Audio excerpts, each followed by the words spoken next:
Beda cara masak itu biasa. Beda bahan-bahan dalam memasak biasa. Yang penting kita happy dan enjoy selagi memasak. Ayo kita mulai. Assalamualaikum warahmatullahi wabarakatuh. Hai, welcome back to my channel. Balik lagi, ketemu lagi sama Mami Peggy. Hari ini kita bikin olahan kue khas Belanda, namanya onbikoek ya, atau onbikoek ya, biasanya disebutnya seperti itu. Tulisannya juga emang rumit karena peninggalan Belanda gitu ya. Ini disebutnya kue rempah atau kue sarapan paginya orang Belanda. Belanda. Oke, seperti ini cara pembuatannya. Ikutin, jangan sampai gagal paham, jangan di skip. Seperti ini dia cara pembuatannya. Yuk, oke, ini dia bahan-bahannya. Yang kita perlukan ada 5 telur, tapi dari 5 telur ini 3 utuh dan yang 2 kuningnya saja. Jadi bisa disimpulkannya 5 kuning telur dan 3 putih telur gitu ya. Jadi yang utuhnya 3, yang 2 hanya kuningnya saja.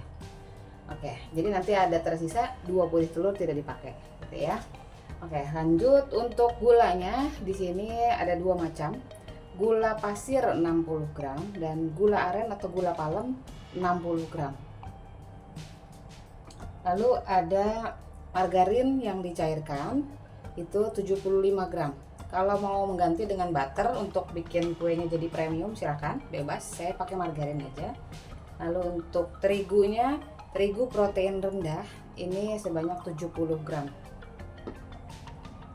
Setengah sendok teh bubuk kayu manis, 1,5 sendok teh. Jadi 1 sendok teh ditambah setengah sendok teh bubuk spekuk atau bubuk yang biasa dipakai untuk lapis legit.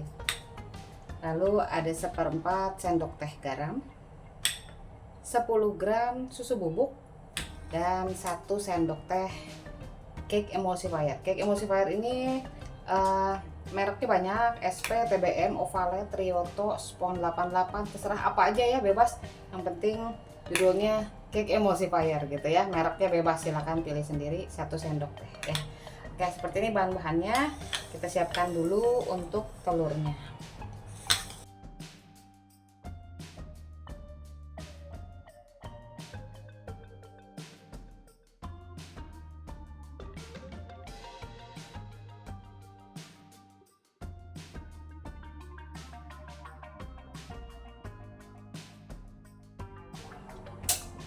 Oke, telurnya sudah.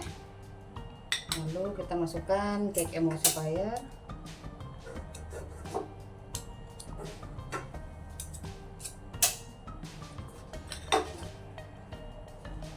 Lalu kita masukkan gula.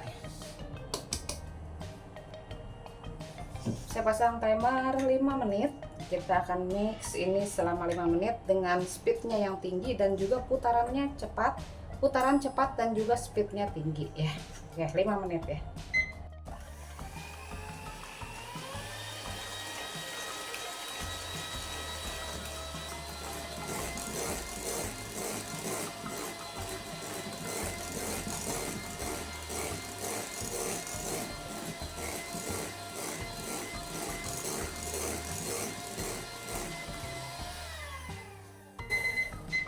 Nah, 5 menit. Kalau 5 menit belum terjadi kental seperti ini ya, coba dikoreksi lagi, diperiksa lagi apakah cara mixernya sudah benar atau belum. Karena biasanya 4 menit aja dia sudah mengental seperti ini. Jadi 5 menit lebih afdol.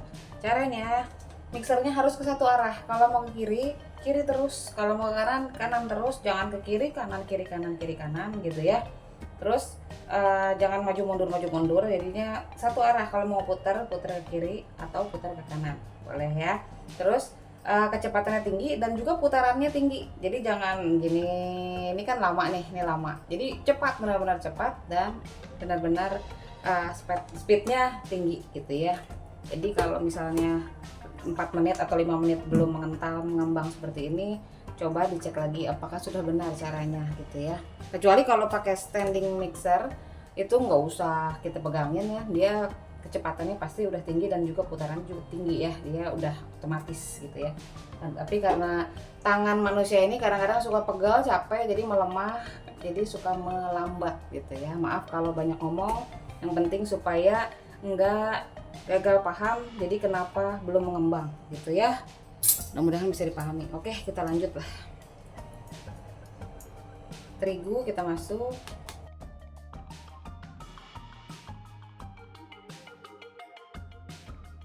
Terigu, bubuk kayu manis, bubuk spekuk, garam, dan susu bubuk.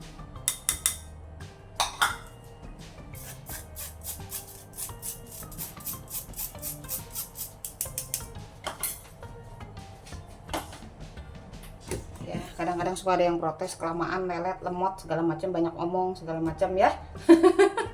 Saya maklumin ya, mungkin lebih sukanya nonton film bisu. Oke lah, next kita lanjut, kita mix lagi sampai tercampur rata.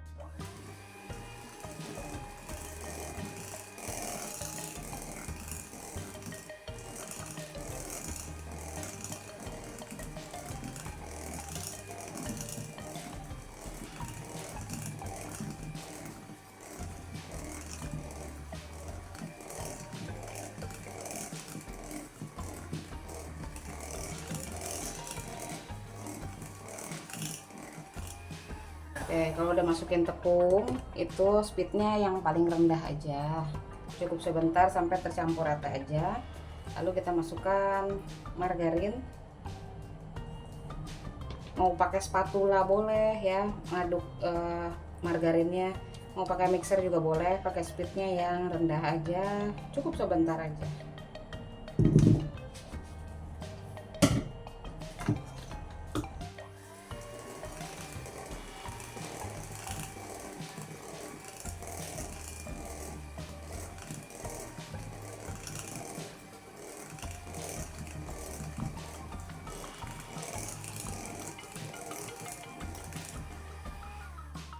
Oke, ini belum tercampur rata, tapi paling tidak sudah terbantu, margarinnya sudah diaduk.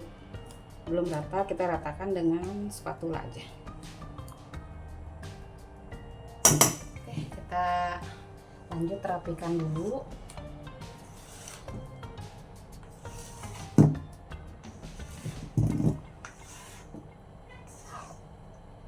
Pastikan diserok dari bawah ya, supaya tidak ada margarin cair yang mengendap.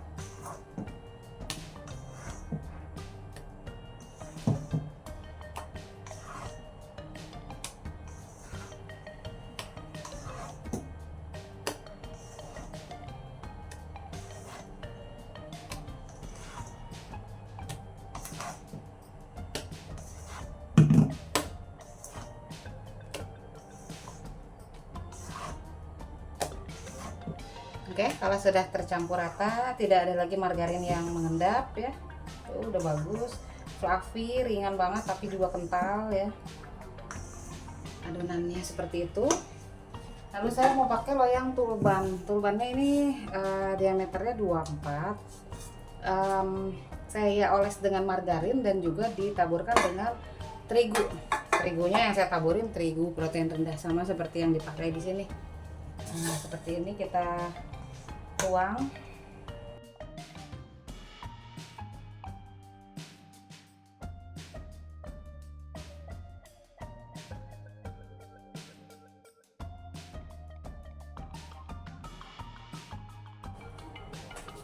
Oke, lanjut ini untuk toppingnya ya. Sebelum dikasih topping kita ketuk-ketuk dulu. Oke. Kita kasih topping, sebenarnya cocoknya toppingnya adalah kacang kenari ya, jadi dia lebih teksturnya lebih empuk gitu ya. Kalau kacang kenari, tapi kalau nggak ada ya kacang almond juga boleh.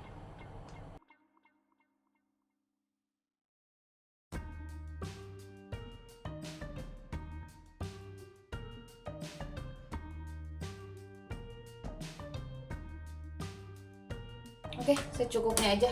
Kacang almondnya disangrai dulu nggak atau di oven dulu nggak? Enggak sih, saya pakai mentahan aja karena nanti di oven juga dia jadinya kering ya. Kita masukkan dulu ke dalam oven. Suhunya di 175 derajat. Kurang lebihnya 30 menitan, tapi sambil tes tusuk ya, kita lihat aja. Kalau pakai loyang yang bukan tengahnya bolong bisa lebih lama ya. Jadi sambil dicek aja ya, tergantung juga dari loyangnya ya. Oke, udah dikeluarin dari loyang, dan keluarin dari loyangnya juga nggak ada drama, dia langsung blok, langsung keluar ya. Tapi jangan kaget karena ini yang terjadi ya.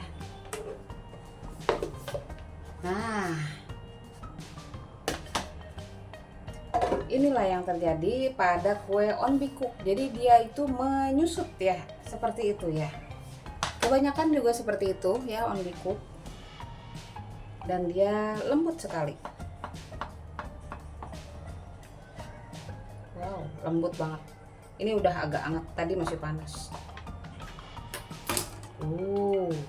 Kuenya lembut sekali. Wow. Ini tidak pakai baking powder ya, jadi tidak ada alasan baking powdernya itu naik dan dia kembali menyusut, tidak ya. Memang tekstur kuenya seperti ini ya. Kebanyakan pun seperti ini, resep-resep yang lainnya juga sama ya, kurang lebihnya. Wangi rempah banget dan lembut.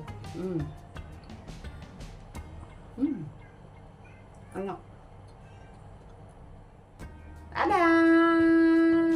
Ini dia onbikook tuh. Kue rempah, wanginya emang mantap banget, maknyus banget. Malah ada beberapa orang yang nambahin jahe bubuk ya, tapi buat saya ini udah cukup karena di bumbu spekuk itu juga udah macam-macam rempah ya. Di sana udah macam-macam rempah gitu. Kayak manisnya juga udah ada sebenarnya ya. Terus cengkehnya udah ada segala macamnya ya. Jadi kandungannya bumbu spekuk tuh dia memang udah macam-macam rempah. Cuma kalau misalnya ditambahin lagi sama bubuk cinnamon ya atau kayu manis, itu jadi tambah lebih wangi lagi. Kayak ini waktu di ovennya aja, wow, wanginya ambrang-ambrangan kesana kesini. Wangi banget ya. Seperti ini penampakannya. Dia memang mengawah apa lah istilahnya. Jadi agak turun ya, tapi artinya dia bukan menjadi bantet, tidak ya. Jadi biasanya kalau kue-kue yang biasa, kalau dia keadaannya seperti itu, dia itu bawahnya pasti keras ya. Kalau ini tidak, dia benar-benar lembut banget tuh ya. Ini nggak apa-apa ya, saya remas-remas karena ini juga mau saya makan. Empuk banget, empuknya lihat nih. Tuh, empuk kan? Nggak ada yang bantetnya. Ini nggak ada yang bantet, sampai yang bagian bawahnya pun ini nggak ada bantet-bantetnya tuh. Tapi memang dia seperti itu. Waktu di oven dia bagus membumbung tinggi, tapi kemudian dia turun. Jadi jangan kaget ya. Kalau nggak mau motong-motong kayak gini, kalau misalkan untuk partai besar, misalkan untuk rame-rame ya potong-potong nggak masalah. Tapi kalau untuk perorangan di cup-cup kecil seperti bikin cupcake, nah itu juga boleh ya. Jadi masing-masing enak, empuk.